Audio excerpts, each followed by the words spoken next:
Greetings, everybody. Scott Stevens here, and as promised, as I mentioned in the weather show just a little bit ago, we're back for another perspective. Just one show this week since we took a Monday Labor Day off to prepare for the snow that arrived last night and today. I had to do some garden work. It was a holiday, so why not?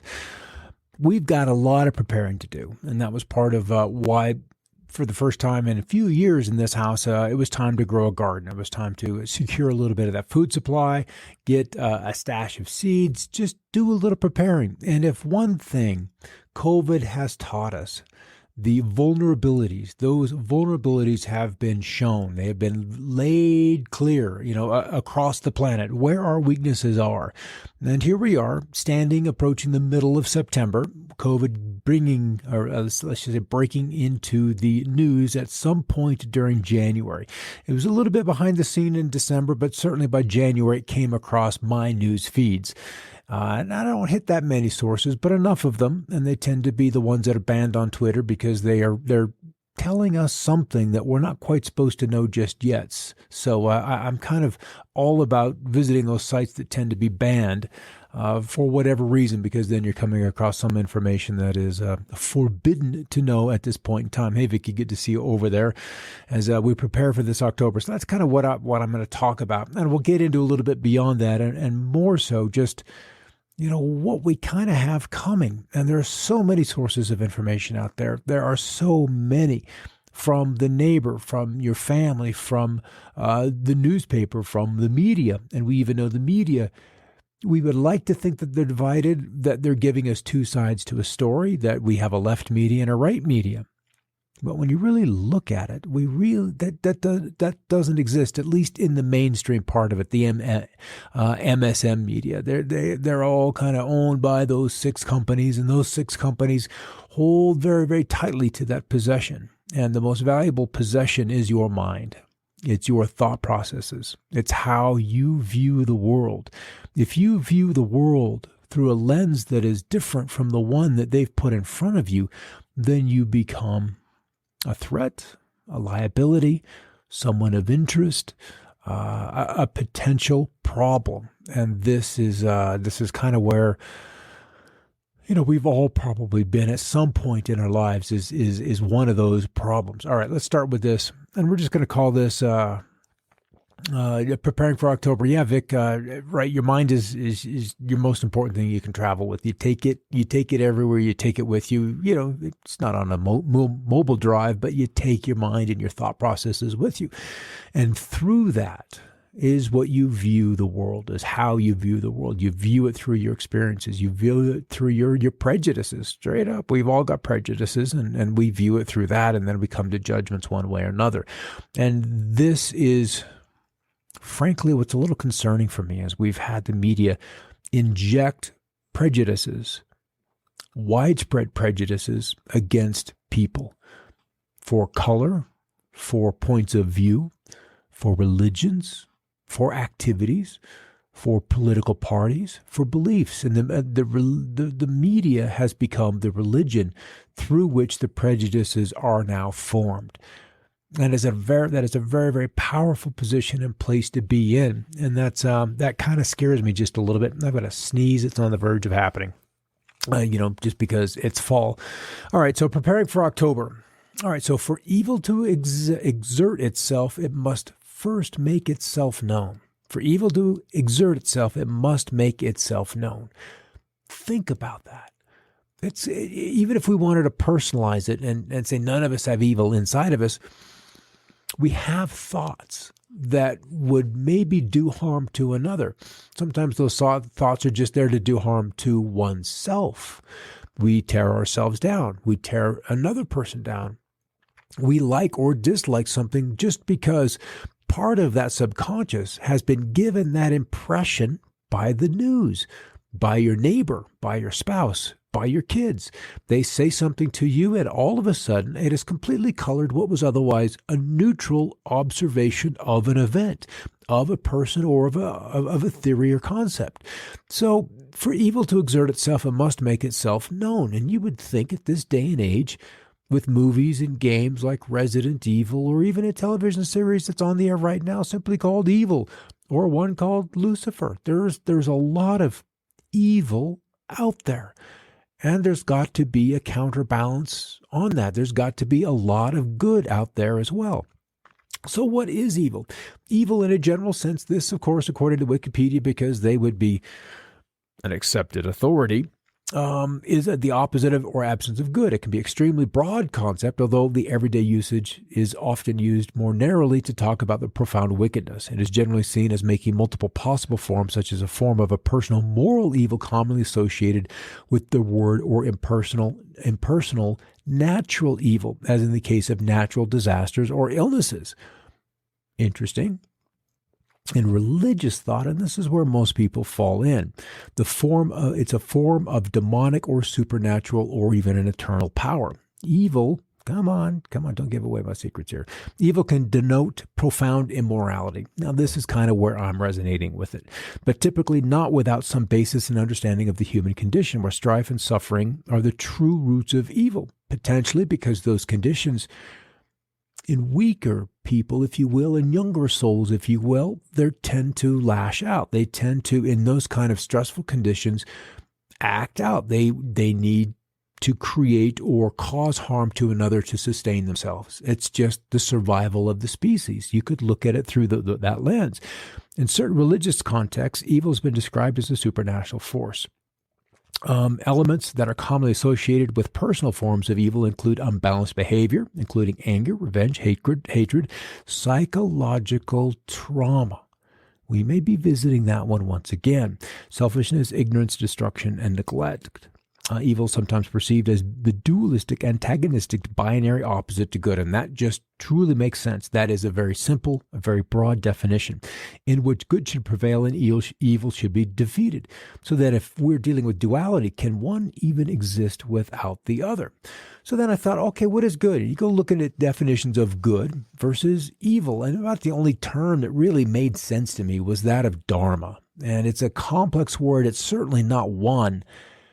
It's not one that I was taught in church. We were taught morals where, and morals, if you will, slavery was proper and moral. If you had the means in the day, it was proper and moral to do this. It was proper and moral to treat your spouse, your wife that way.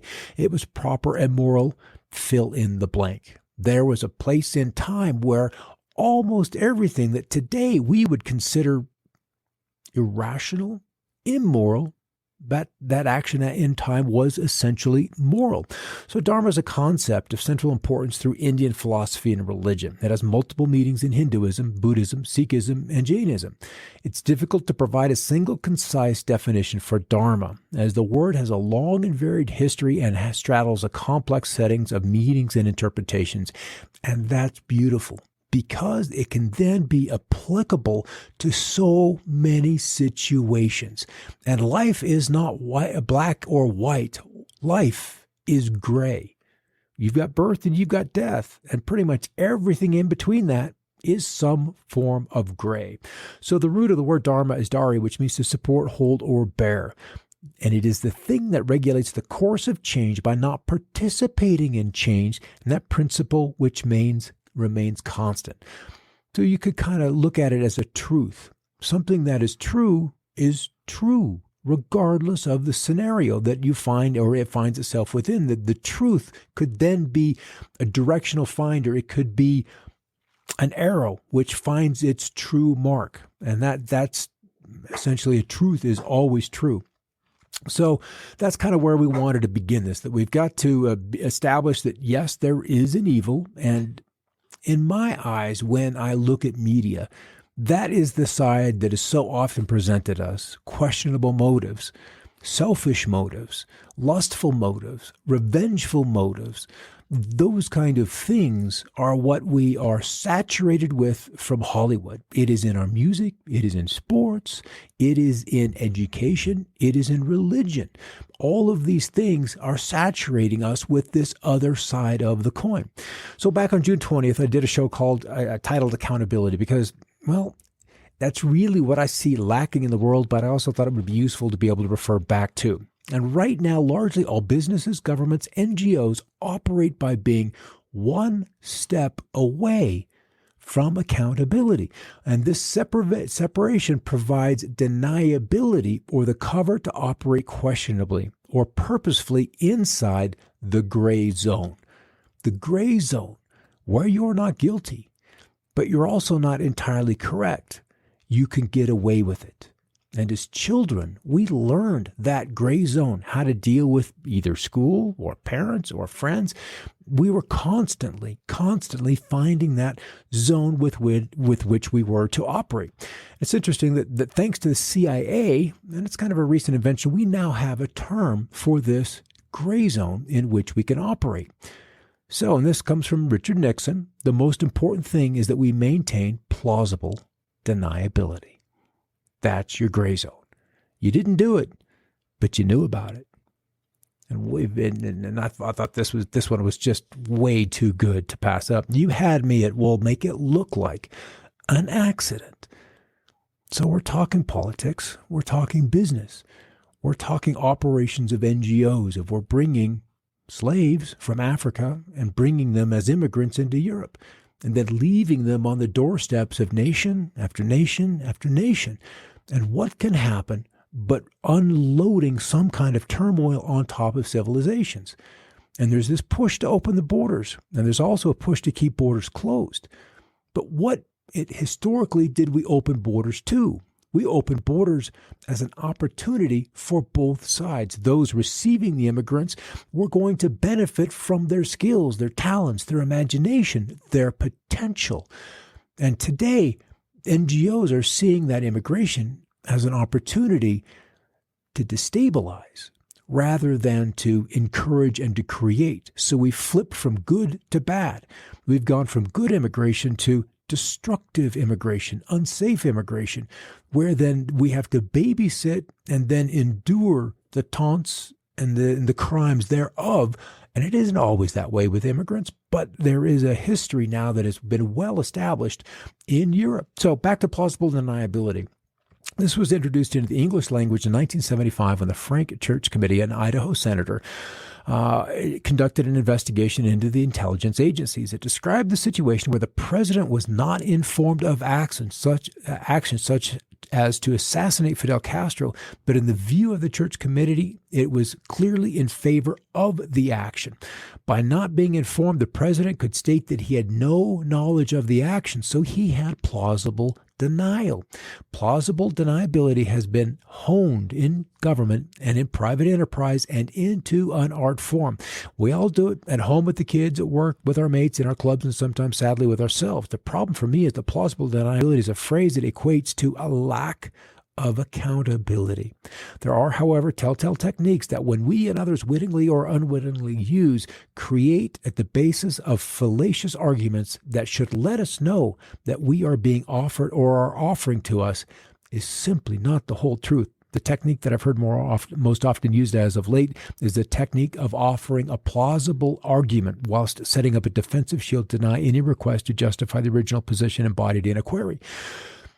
So what this gives us is a room to operate. And when I was in Hawaii talking at Earth Day back in 2012, I met a guy, fascinating businessman, but he was also an environmentalist. And he was employed to come up with a study that would state that fracking in the mid-1970s was safe. So they did the study, they did the work, and they came up with a conclusion that no, this can't be good. There's no situations in which we really should be doing this, maybe on a small scale, but not at a large scale process.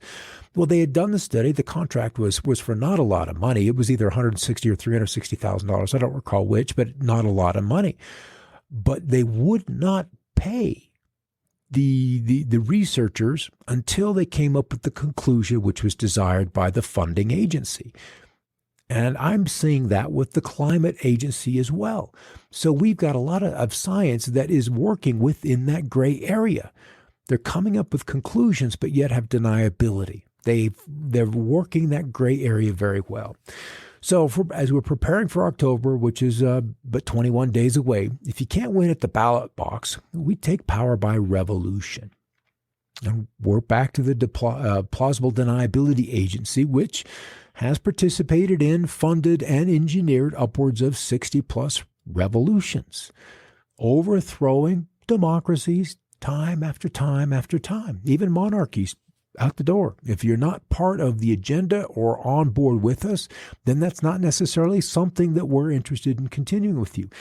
So what they do, how they get these revolutions going, it's accomplished by making us believe that evil comes from others.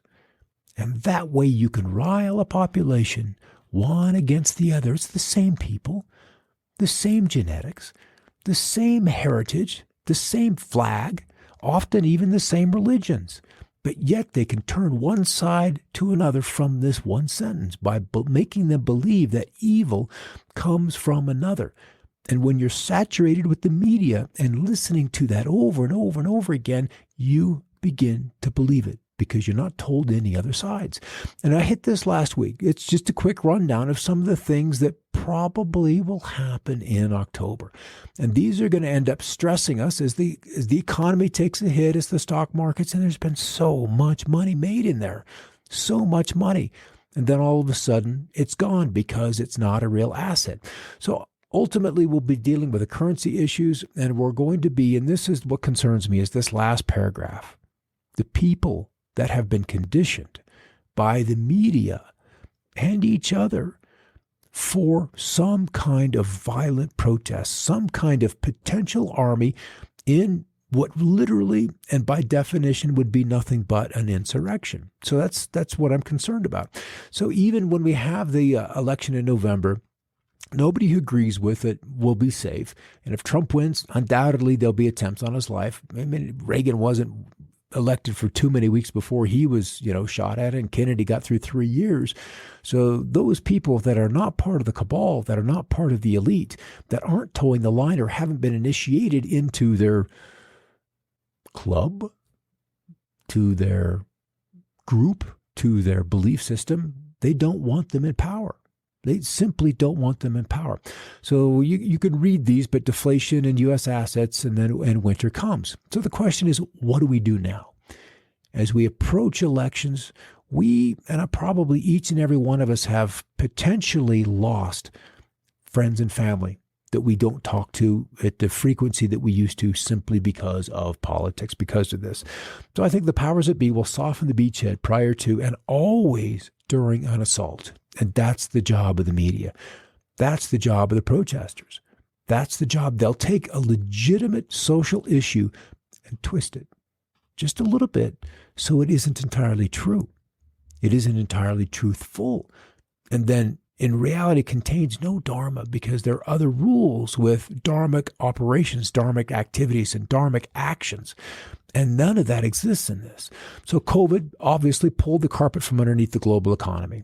That's going to be tough to repair, even if there is a vaccine or if some bewitched moment and the nose twinkles and it's gone. How long would it take to get the economy back up if you removed that blanket over it? Would these small businesses just magically reappear? Would we get funded and you get the customers back and you get all of the systems up again? That's going to take a long time. Likely years, even with a vaccine, to get back to previous GDP levels. It's just going to take some time.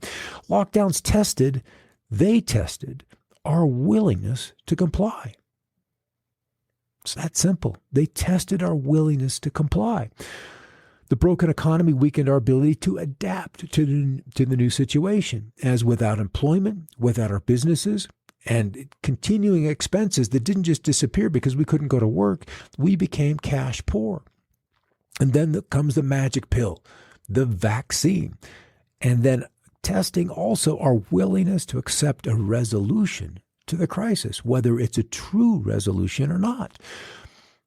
So one of the things that you have to kind of consider, and I think we were all born in a time when, we're looking around and going, oh my goodness, this 2020 thing, this is like what I was taught as a kid. This is like the stuff I heard when I was growing up.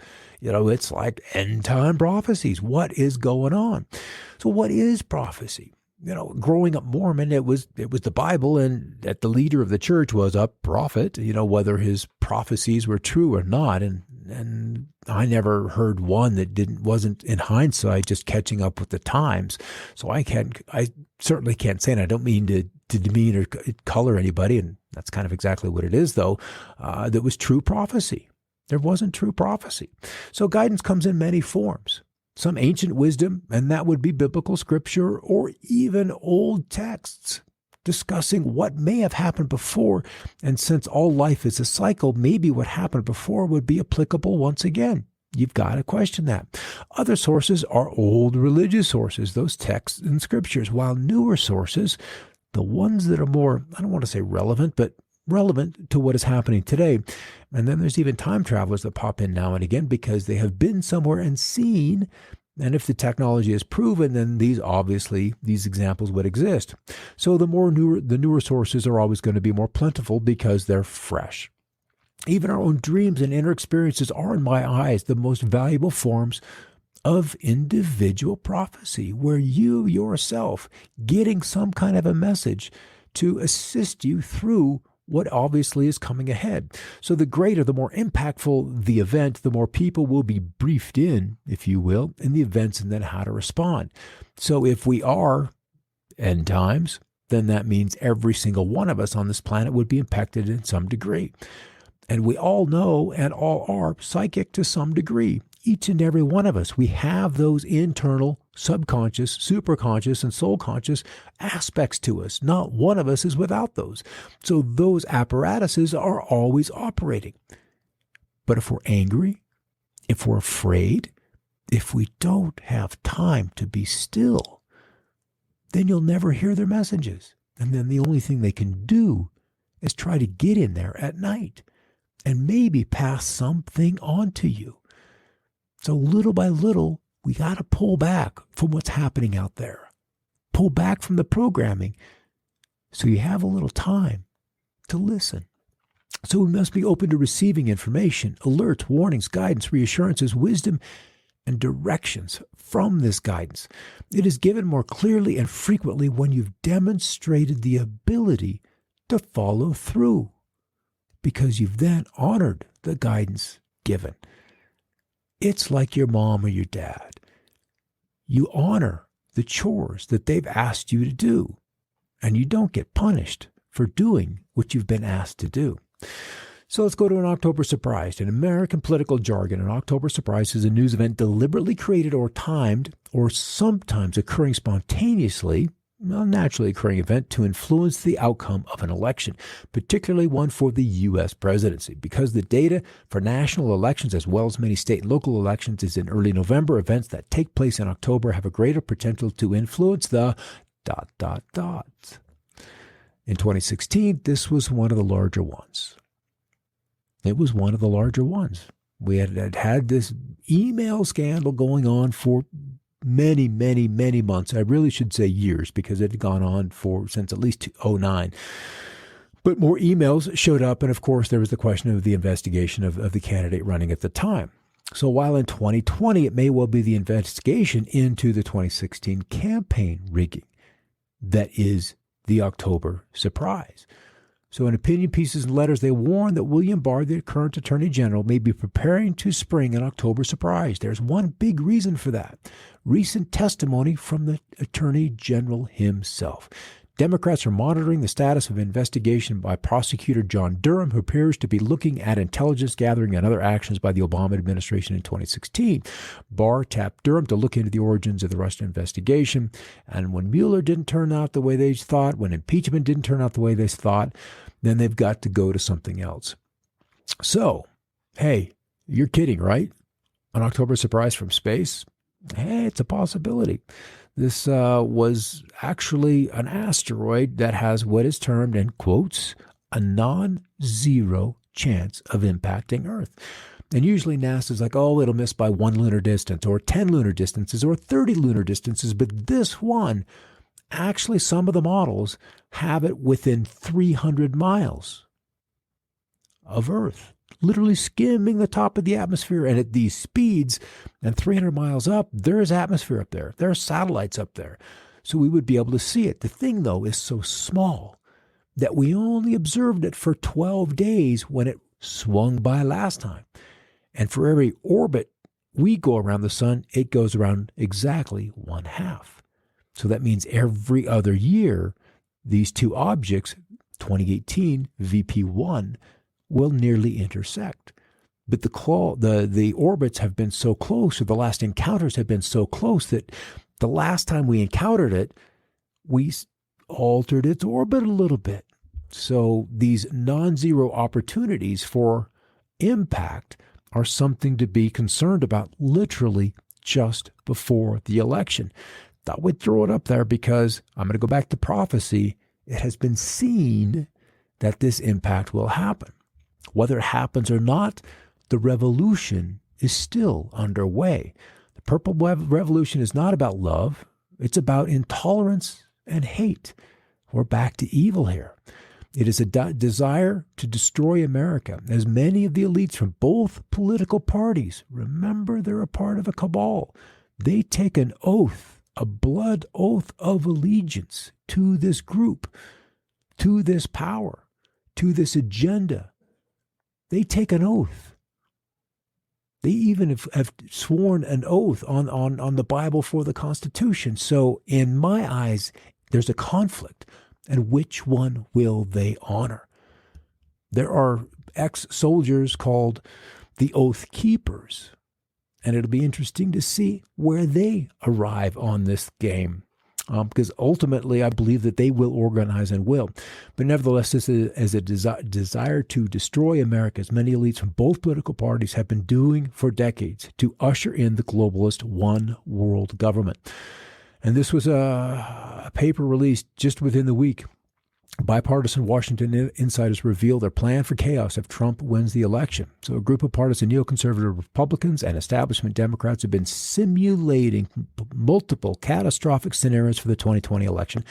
It's interesting, it's catastrophic only if their side loses, or one of the cabal members running loses, even if he's already lost his mind, including a simulation where a clear victory by the incumbent provokes unprecedented measures where the Biden campaign could take to foil a new Trump inauguration. And you can read the story. It's a simple Google. It's been reprinted in many, many places, and it lays out the war games of what is called the Transition Integrity Project. They justify these exercises as specifically preparing for a scenario where President Trump loses in 2020 and refuses to leave office, potentially resulting in a constitutional crisis. However, according to the TIP's own documents, even their simulations involving a clear win for Trump in the upcoming election result in a constitutional crisis, as they predict the Biden campaign would make bold moves aimed at securing the presidency regardless of the election result. So there's a lot of information here. It's been published all over the web, and they've done games. Literally, he wins by a little bit, he wins by a lot. It doesn't matter. They will widely contest the election, and probably in as many jurisdictions as they could possibly have. So let's go. Our values are taught by the filters of our family initially. This is from Karen. What are their values? I remember a historical photo of a young child, 4 to 5, in a KKK robe and hood. He was taught the values of what most consider horrific, but it was the good values his family believed, and probably for generations. And undoubtedly, that stayed with the kid. And I have this saying, and I heard it, I don't remember where it was from, but it's been around for a while, and is that as progress happens one death at a time. As the new generation comes in, and as we clean up their thinking, and I don't mean in an angry way, but in a seeing things from the higher point of view, that we can begin to change that mentality that has been with humanity for thousands and thousands of years. And slavery, it isn't good in a way, but we're all slaves to the money. We're slaves to looking good. We're slaves to being right. We've chosen to be slaves for a lot of things. And undoubtedly, if people are slaves, and it's still rampant in many, many places, there's trafficking that still deals with slavery today. So let's just say that a lot of people yet have karma associated with slavery that they're still working out. And that's why it exists to this day, is there are debts that are being paid from previous lives. And until that account is cleaned, there will be slavery. And if that debt has to be cleared, And it has to be worked through, meaning lives have to be lived where you're a slave to another. And if there is no slavery on planet Earth, those souls will go somewhere and live that slavery experience where it still exists. That is the beauty of an eternity to work out your stuff. All right, so here we are in a little bit of a review. They're going to make us believe that evil comes from others. Revolution, whether we want it or not, whether the previously peaceful transference of power happens,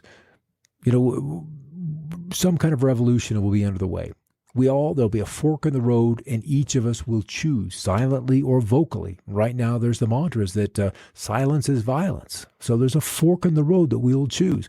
Prophecy's playing into it. And undoubtedly, I'm anticipating that there will be some pushback from the left on the prophecy that calls it out.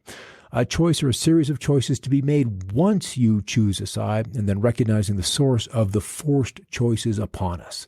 Do you vaccinate? Do you mask? Do you go to work? Do you stay at home?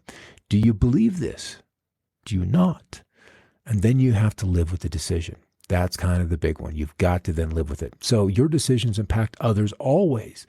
And then the motto is always do no harm. And undoubtedly and forever, accountability will always visit the maker of the decision. And in Eastern religions, that is simply called karma. All of the grief, all of the anger, all of those actions being acted out and will probably yet accelerate nationwide.